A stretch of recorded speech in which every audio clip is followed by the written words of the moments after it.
The night was quiet except for the sound of distant thunder rolling through the dark forest. The air was thick with the smell of smoke and burning metal. High above the trees, something had fallen from the sky. A small craft, broken and half buried in mud, its glowing core slowly dying out. Inside the wreckage, a young woman lay motionless. Her body was covered in ash and dust, her skin pale and strange, almost luminous. She looked human at first glance, but anyone who saw her closely would know she was not.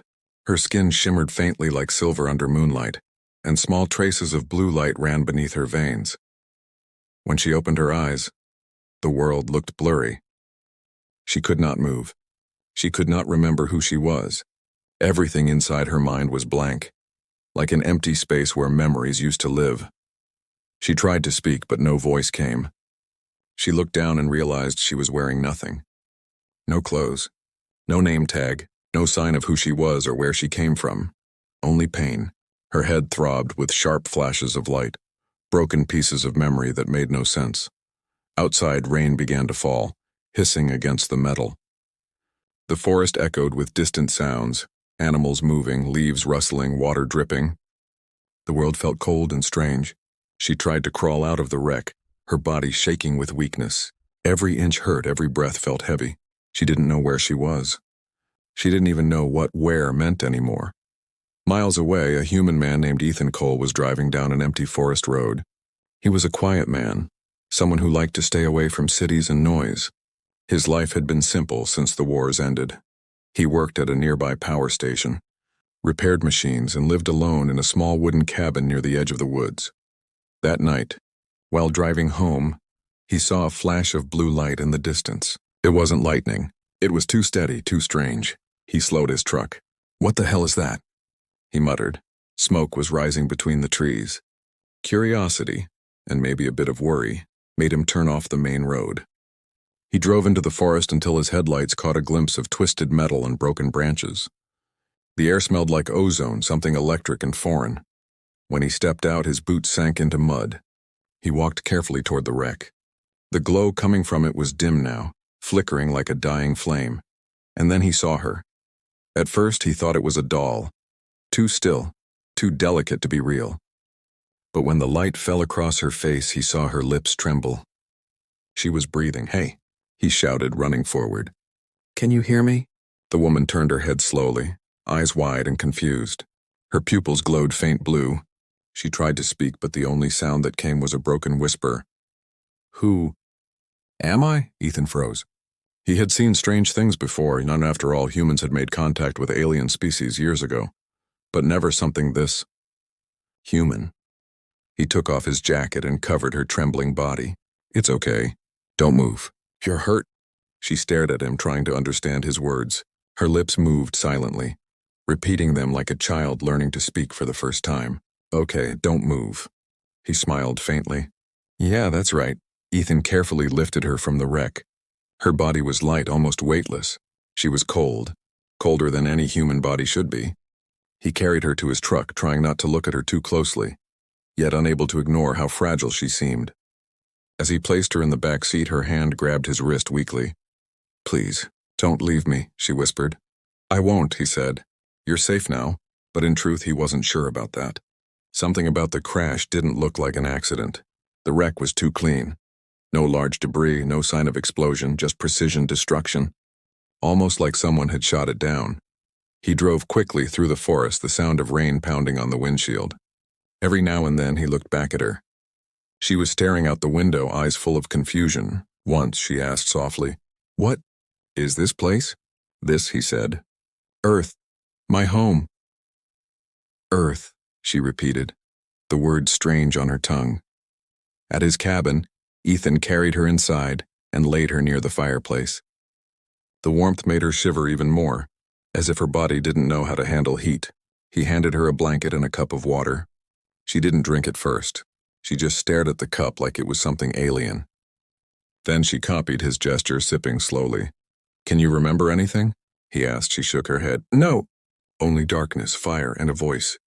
Telling me to run. Maybe you hit your head," he said. "You might have amnesia."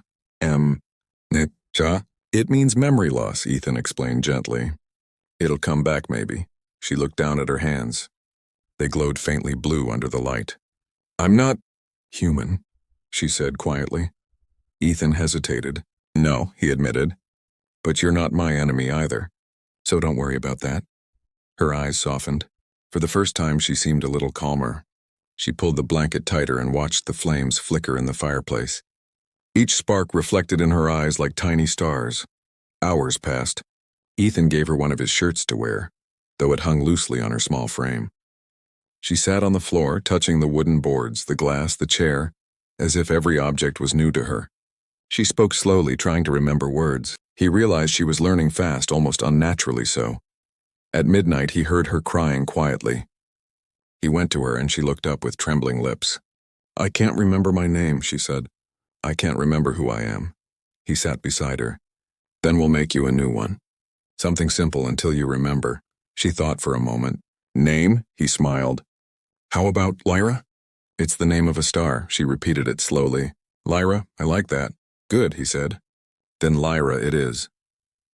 Later that night, as Ethan checked the broken craft, he noticed something odd.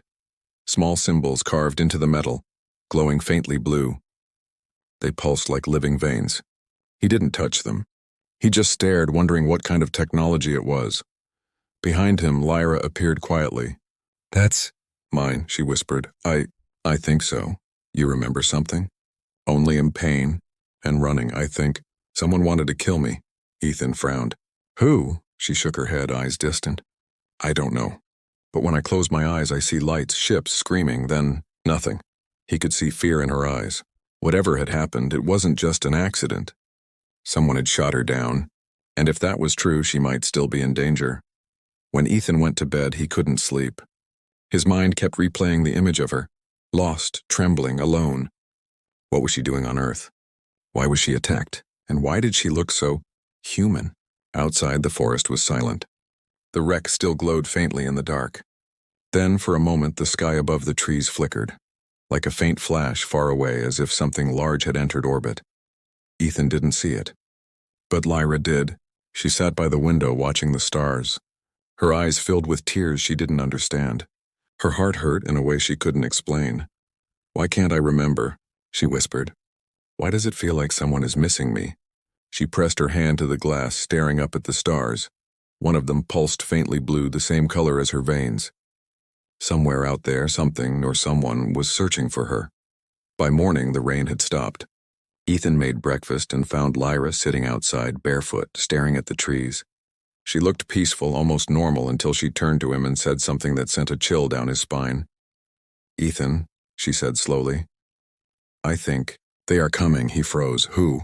I don't know, she said softly. But I can feel them. I don't know how, but I can. Her voice trembled, but her eyes were certain. Somewhere inside her broken memory, something was awakening, something that could feel danger before it came. Ethan looked toward the forest. The air was too quiet, no birds, no sound, just silence, the kind that comes before a storm. He looked back at her. Then we'll be ready, he said. Lyra's eyes met his. In that moment, she didn't feel like a lost stranger anymore. She felt human. But deep inside, part of her knew. Her past wasn't gone. It was only waiting to return. The next few days passed quietly, but the feeling of danger never truly left Ethan's heart. The wreck of the strange ship still rested in the clearing, half covered by leaves and mud. He had thrown a tarp over it, hoping no one would notice. Yet sometimes at night he saw it glowing faintly again, as if it were breathing. Lyra stayed inside most of the time. She moved slowly, her body still weak, but her curiosity was endless. She touched everything, the clock, the kitchen sink, the lamp, as if learning the world for the first time. She spoke more now. Ethan was surprised by how fast she learned. She listened carefully, repeated words, and remembered them. Sometimes she even smiled, a soft, shy smile that made his heart ache. But at night, she still had nightmares. Every time she slept, she cried out, short, terrified screams that shook her awake. Ethan would rush to her room and she would sit there trembling, eyes glowing faintly blue, whispering, "They're coming. They're coming." He didn't understand what that meant. But every time she said it, the forest outside felt colder, quieter, as if the world itself was holding its breath. One evening, while Ethan was chopping wood, Lyra stood by the door, watching. "You do this every day?" she asked. "Yeah," he said, smiling. "It keeps me warm and busy. Humans work a lot," she said thoughtfully. He chuckled. "That's true. We have to, or things fall apart." Lyra tilted her head, studying him. "You live alone, why?" Ethan stopped mid-swing. He looked at her, then at the ground. "Used to have someone," he said quietly. "She's gone now." Lyra lowered her eyes. "I'm sorry," he smiled sadly. "Don't be. You didn't do anything." For a moment, they stood in silence. The wind carried the sound of rustling leaves. Then Lyra asked softly, "Ethan, why are you helping me?" "I'm not human." He leaned on his axe. "You needed help." "That's enough reason." Her eyes glistened. "Even if I'm dangerous?" He shrugged. "I'll deal with that when I have to." Lyra smiled faintly. "You're strange." "So I've been told," he said, and both of them laughed quietly. That night, as the sky turned deep blue and stars filled the horizon, Ethan taught her how to use the radio. It was an old military unit he had repaired years ago. "You can talk to people far away with this," he explained. She looked fascinated. "Far away? Like stars?" he smiled. "Not that far. Just towns." Lyra reached out and touched the metal dials. The moment her fingers brushed the surface, the device made a sharp crackle of static. Lights on the panel blinked in strange patterns. Ethan frowned. "That's not normal." Lyra pulled her hand back quickly. "I didn't mean to." Before she could finish, the radio hissed again. A voice came through, distorted and inhuman, like metal grinding against metal. The words were broken but clear enough to send chills down Ethan's spine. "Target. Located. Coordinates. Confirmed." Ethan's heart froze. He quickly turned the radio off. "What the hell was that?" Lyra's face went pale. "They found me," she whispered. "They're coming." "Who's coming?" Ethan asked, grabbing his rifle. She looked at him with wide, glowing eyes. "My people. Or what's left of them." Within an hour, a low hum filled the air outside, so low it made the windows vibrate. Ethan ran out, scanning the dark sky. At first he saw nothing. Then between the clouds, faint blue lights began to move. Slow, precise, and silent. "Damn it," he muttered. "We need to leave." He rushed inside. Lyra stood by the door, shaking. "I don't want to go back," she said. "They'll kill me." "Why?" he demanded. "Because I ran," she said softly. "I escaped. I wasn't supposed to survive that crash." Ethan grabbed her hand. "Then you won't go back." "Not while I'm here. But they'll find you too," she said.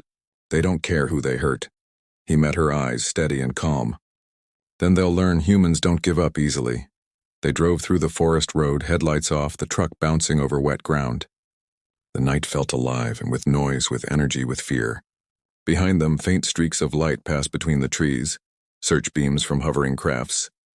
Lyra clung to the seat. "They can track energy." "The truck." "It's too loud!" Ethan turned off the engine. "Then we walk." They left the truck behind and moved through the woods, stepping carefully over roots and branches. The air was thick with mist, glowing faintly from the alien lights above. Once a drone passed overhead, sleek, silent, scanning with blue lasers. Ethan pushed Lyra down behind a log, holding his breath until it passed. Lyra whispered, "They won't stop until I'm dead." Ethan looked at her. "Then they'll have to go through me first." She stared at him, shocked by the quiet certainty in his voice. For the first time in her life, at least the life she could remember, someone was ready to fight for her. Hours later, they reached an old barn near the abandoned farmlands. The structure was falling apart, but it was shelter. Ethan guided her inside and lit a small lantern. The glow flickered across the dusty walls. Lyra sat down, exhausted. Her hands trembled as she touched her temples. "My head, it hurts." Ethan knelt beside her. "Are you okay?" "I'm remembering," she whispered. "Bits and pieces. Faces, explosions. I see soldiers, humans and aliens fighting. And me, I was one of them." He stared at her. "A soldier?" She nodded slowly. "Yes, but not by choice. I was created, trained. I think they made me for war." Her voice cracked. "They used us as weapons. I tried to run, but they shot me down." Ethan's jaw tightened. So that's what this is about. Lyra nodded, tears streaming down her face. I don't want to go back to that. I don't want to hurt anyone again. Ethan placed his hand gently on her shoulder. You're not that person anymore. But they won't care, she said bitterly. To them, I'm a failure. He looked at her glowing eyes, filled with pain and fear, and said quietly, Then you're my responsibility now. Suddenly, the barn roof shook. A loud metallic sound echoed outside, something landing nearby. Ethan ran to the window and saw it, a small craft hovering just above the field, its surface glowing with the same symbols he'd seen on the wreck. 3 figures stepped out, tall and armored, their helmets shining under blue light. Lyra's breathing quickened. They found us, Ethan turned back to her. Stay here. Don't make a sound. No, she said firmly, standing up. If they see you, they'll kill you. They don't forgive humans who help fugitives. He grabbed his rifle. Then they'll have to try. The door burst open before he could move. A flash of light hit him square in the chest, throwing him back. His rifle clattered to the floor. Lyra screamed and ran to him, kneeling beside his body. He was still breathing, but barely. The leader of the intruders stepped forward. His voice was cold, mechanical. Subject X-91. You were ordered to terminate yourself after the failed mission. You disobeyed. Lyra stood between them and Ethan. I'm not your weapon anymore. You have no choice, the alien said, raising his arm. His weapon hummed, ready to fire. In that moment, something inside Lyra changed. Her eyes flared brighter than ever. Symbols glowed across her skin, the same patterns as the wreck. The air around her rippled like heat. Stay away from him, she shouted. A wave of blue energy burst from her body, throwing the aliens backward. The craft shook violently, its lights flickering. Ethan gasped as the pressure inside the barn dropped, like the air itself was being torn apart. The aliens scrambled to retreat, their armor cracking under the force. Within seconds, the craft lifted off and disappeared into the sky, leaving behind silence and smoke. Lyra fell to her knees, panting. The glow faded from her skin. Ethan crawled toward her, coughing. What was that? She looked at him, tears in her eyes. Power, the same thing they gave me. To destroy humans, Ethan shook his head. No, you used it to save one, she smiled weakly. You're strange, Ethan, he smiled back. Takes one to know one. She leaned against him, exhausted. The two sat there, surrounded by dust and broken wood. Outside, the dawn was beginning to rise, painting the fields gold. The night had ended, but both of them knew the danger hadn't. Somewhere up in the sky, a signal was being sent. Something had witnessed what happened. And this time, they wouldn't stop with just 3 soldiers. End of Part 2. Hook for Part 3. As the sun rises, Lyra's full memory returns, revealing the shocking truth about who she really is, and why the human she loves may be the key to ending her people's war forever. Morning came slowly. The first rays of sunlight broke through the cracks in the old barn, touching the faces of Ethan and Lyra. Dust floated in the warm light like tiny golden stars. Outside, the world seemed peaceful again, birds chirping, wind moving through the grass. But inside, everything had changed. Ethan sat against the wall, his chest wrapped in bandages. The alien blast had burned his skin, but he was alive. Lyra had used what little healing ability she had left to stop the bleeding. She sat near him, quiet, eyes distant. He watched her for a while. You should rest, he said softly. She shook her head. I can't, my mind won't stop. You remembered something, he guessed. Lyra looked at him with tired eyes. Yes, everything. Ethan stayed silent, waiting. She took a deep breath. I wasn't just any soldier, Ethan. I was made for one purpose, and to destroy humans. My body was built to look like you, to think like you, so I could get close to human leaders and end them from within. Ethan's heart sank, but he didn't move. He could see how much it hurt her to speak. So you were a spy. Yes, she whispered. But I never wanted to be one. I didn't even have a name, just a number. They trained me to feel nothing, to obey. But when I saw what they did to others, when they used children in the labs, I couldn't do it anymore. I escaped. They chased me. My ship crashed, and that's when you found me. Her voice broke. If you hadn't come that night, I would have died. Maybe that's what they wanted.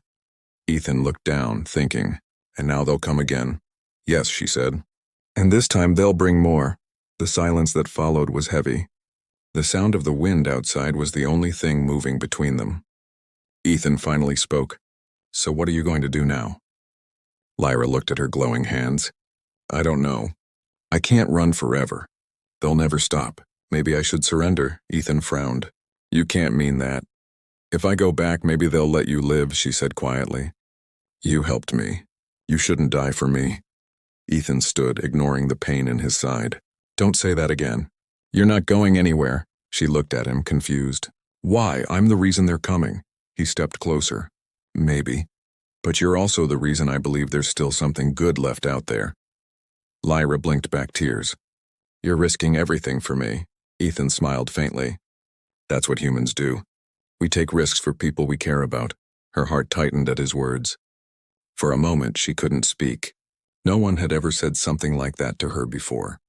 No one had ever looked at her with such warmth. Not as a weapon, not as a monster, but as a person. As the sun climbed higher, Ethan began preparing. He cleaned his rifle, gathered supplies, and checked the old truck engine. If we're going to survive, we'll have to move, he said. Lyra watched him. You still plan to fight? He grinned.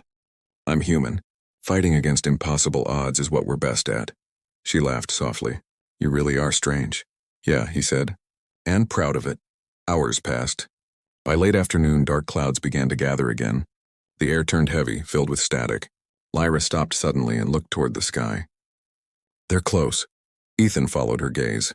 Far above, blue streaks of light tore through the clouds. The hum of engines filled the air, louder with each passing second. The ground trembled under their feet. Go inside, Ethan said, grabbing his rifle. Lyra shook her head. No, I can't hide this time. Before he could reply, a blinding flash lit the sky. 3 massive crafts appeared, descending slowly, surrounded by smaller drones. They formed a circle above the field, cutting off any escape. Ethan raised his weapon, knowing it wouldn't do much. Guess they brought the whole army. Lyra's voice was calm but full of sadness. They came for me, not you. He looked at her. Then they'll have to take me too. The largest ship landed nearby. Its doors opened, and a tall figure stepped out. A commander in dark armor, eyes glowing like fire. His voice boomed through the air.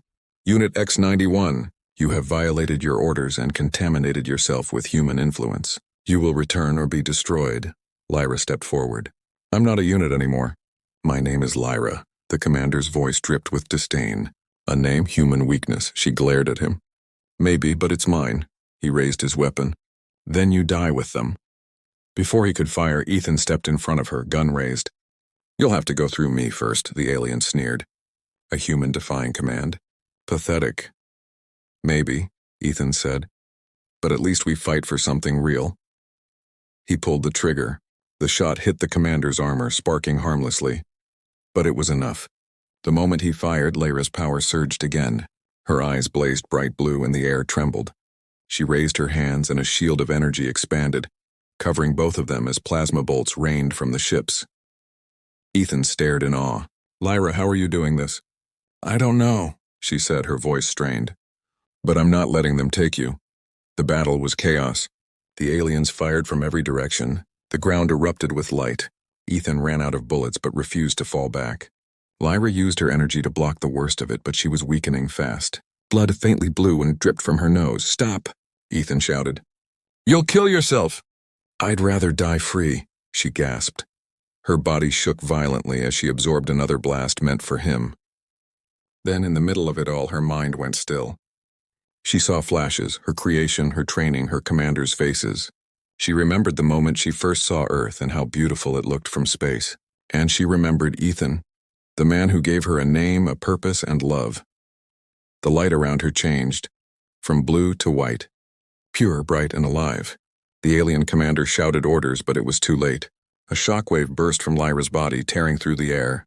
The drones shattered, the ship staggered, alarms echoing across the sky. The commander fell to his knees, armor melting under the heat. Then, silence. When the light faded, the ships were gone. Only burning wreckage remained. The field was quiet again, except for the sound of rain beginning to fall. Ethan crawled toward Lyra, who lay motionless on the ground. Her body was pale, her glow almost gone. He lifted her gently, holding her close. Lyra, stay with me, he whispered. She opened her eyes weakly. Is it over? He nodded. Yeah, you did it, she smiled faintly. Good. Then maybe they'll stop fighting now. Ethan shook his head. Don't talk like that. You're going to be fine. She reached up and touched his face. You always say that, even when you don't believe it. Because hope is what keeps us human, he said softly. Her eyes filled with tears. Ethan, you made me feel alive. I never knew what love was until you showed me. He held her tighter. Don't you dare say goodbye. But her body was fading, her light flickering like a dying star. If I don't make it, promise me one thing. Anything, he said, choking on his words. Remember me, not as a weapon, but as someone who tried to be human. Then her glow vanished and she went still in his arms. Ethan sat there for hours, unmoving, as the rain washed the blood and ashes away. The field around him was quiet. No ships, no enemies, just silence. When dawn came again, he buried her under the old oak tree behind the barn. He placed a small piece of metal from her ship on the grave, the part that still glowed faint blue. He carved her name into a wooden plank. Lyra, the one who chose love months past. The wrecks were gone, collected by the government, but Ethan told no one what really happened. People said the strange lights in the sky were just a storm. He let them believe it. He still lived in the same cabin, alone again. But at night he would sit by the fire and look at the stars. One star, faint and blue, always seemed to shine a little brighter than the rest. Sometimes he spoke to it. You kept your promise, Lyra. You tried to be human, and maybe that's what saved us all. He smiled sadly. You were the best part of this world, and not even from it. As he turned off the lamp and the room went dark, a soft glow filled the window for a moment. The same gentle blue light he remembered from her eyes. And in that glow, for a second he could almost hear her voice. Ethan, love is the only memory that never fades.